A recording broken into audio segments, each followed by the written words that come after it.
Welcome to the Hair of the Dog podcast. This is Nicole, and this is a special podcast episode brought to you directly out of the Hair of the Dog Academy. Inside the Academy, our members have the opportunity to schedule laser coaching calls. And not only are these calls beneficial for them, but they get shared inside the community so that all of our other members can benefit from them. What we've done is we've taken the very best of our laser coaching calls, the ones that I know you guys have questions for as well, and we are bringing them to you here as some bonus episodes on the Hair of the Dog podcast. Now, I'm not promising them every week, but periodically we'll be releasing new laser coaching calls out here on the podcast on Thursdays. So keep checking your podcast player and get ready for 15 to 20 minutes of quick laser coaching to get some quick wins, get some questions answered, and helping our members and you move forward in your business. If you want to learn more about how you can become a Hair of the Dog Academy member too, simply go to hairofthedogacademy.com/academy and check it out. We'd love to have you inside our pack.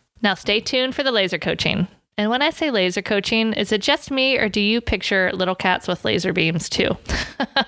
That would make this even more fun, but I digress. No cats with laser beams, but some incredible business knowledge about to happen.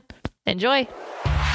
Welcome to the Hair of the Dog podcast. If you're a pet photographer ready to make more money and start living a life by your design, you've come to the right place. And now, your host, pet photographer, travel addict, chocolate martini connoisseur, Nicole Begley. Hey everybody, Nicole here from Hair of the Dog, and I'm here with Kate. Kate, welcome to your laser coaching session. How can I help you today? Right. So I'm finally kicking myself in the butt. Nice. And I'm here to help. Yeah, well, and I'm having a tough time prioritizing between website/Facebook. Yep. Because those are non-existent. Yep. But then models, because I love my dog and I love the horse, but I'd like to vary up my content. Yep. And then just advertising and marketing, so like trying to get things going, all of it seems important. And so then I start procrastinating and I've got no idea how to even divvy it up. Where to start. Right. Yeah.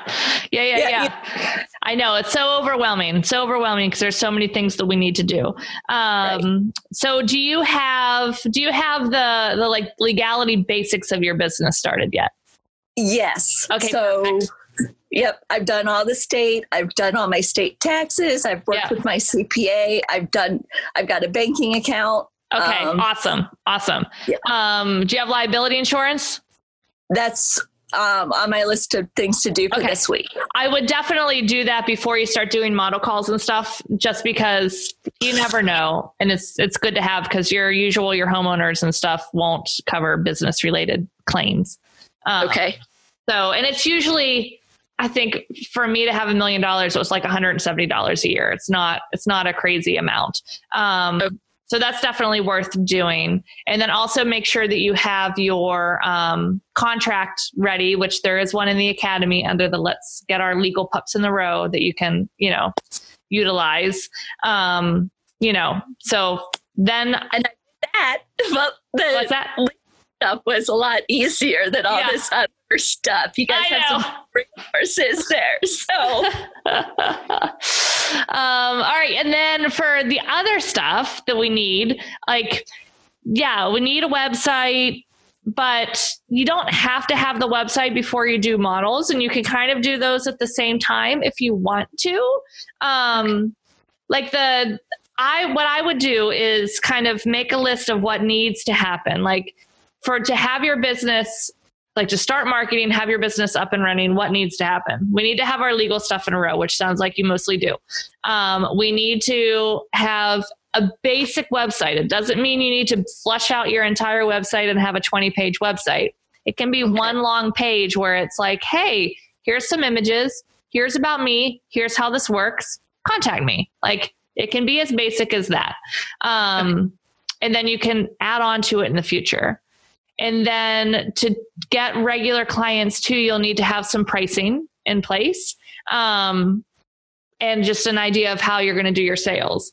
And that's really all you need to get started. And then adding on like a client inquiry guide or a session prep guide and product guides and, 8,000 samples and this and that all comes later. Like all you need to really start is your legal stuff and an idea of what you're selling and how much it is and super basic website.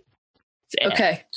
So, nice. Thank you. That's all you need. Because I watched all your pricing course. So I've got a good idea about that. Nice. Because I want to do all the IPS. Yeah. And you can start with that with basics too, of like one type of wall art and then add in one album. And then, you can add a second wall art or maybe a second version of the album. So you can slowly add things if you want. You don't have to come out of the gate with a gazillion things. Oh, that helps. Permission granted. Thank you. But you could definitely, it depends how much time do you have right now during the week to work on your business? What's your average? I've got a lot more now. Yeah. I work a part-time job. Okay. So that's a guaranteed 19 hours a week. Yep. But for the last month or so, I was working about 60 hours a week because we just had a bunch. So all this stuff went to the back burner. Right. But now I don't need to work quite 19 hours a week, but they'll pay me for the 19 hours a week. Nice. They know how much I put in. So it's kind of like a little comp because they can't pay me for the 60 hours. Yeah. So Awesome. Yeah. Good. So so with that extra time then, I mean, you can definitely work a little bit on both. Like I would sit down maybe for at least half an hour a day, say, all right, I'm going to work on my website, whether that's writing out your copy or creating a page. Like if you carve out just a little section a day, like you don't have to sit down and get it all done in a day. Like just spend a little bit of time, commit to doing a little bit each day to get it to where it needs to be. And then you can also do some model calls and do that a little bit too. Just don't, with the model calls, I think the challenge is, because you were saying like, oh gosh, I'm going to have to do this and that and all these things. Like, just don't go out and shoot 5 model calls on like the same weekend. And then all of a sudden you're like, oh my gosh, now I have to edit all of these and feel completely, totally overwhelmed. So space this out, like do one and edit it, talk to them, and then do the other, until you kind of figure out what your upper limits of how many you can handle at once. And then all of that stuff gets faster too as you practice. So like the first couple sessions, you're like, oh my God, this editing is taking forever. But as you do it more, it becomes quicker and quicker and quicker. So just, keep that in mind that it just takes some practice to get faster at those things. But just not biting off more than you can chew initially, but 100%. Do you know where you want to find your models? Like, do you have that kind of fleshed out, or I don't? Okay. All right. And then, so for model calls, I like to look at it as what's my goal of the model call. So for you, what's your goal of these model calls? Well, a couple of them is to see how the location would work with the models. Yeah. And so then to build the portfolio, as well as, do I like using my 7200 or do I want to be using my 50 millimeter? Yep. Those are my 2 lenses that I have, and which ones I prefer. And then also different poses, like, quote unquote poses, and being able to vary those up so that then I would have enough images for albums and variety. Perfect. Awesome. So it sounds to me like your goals of these model calls are really for practice and actually building your more images for your portfolio and, for various things. So the intention of these calls is for you to get some dogs in front of your lens so you can practice all of these things and get these images. Awesome. Yep. Always good to have that just clear. So then the next step would be to just create a little intake form. It can be on Jot form, Google form, any kind of form. Okay. Actually, you can use, if you want a really easy way to organize potential models, because sometimes when you put out like, hey, I'm looking for models, you get a gazillion applications. There's a software, it's just an online software called Airtable, airtable.com. It's free. It is awesome. It's basically like an Excel spreadsheet on steroids.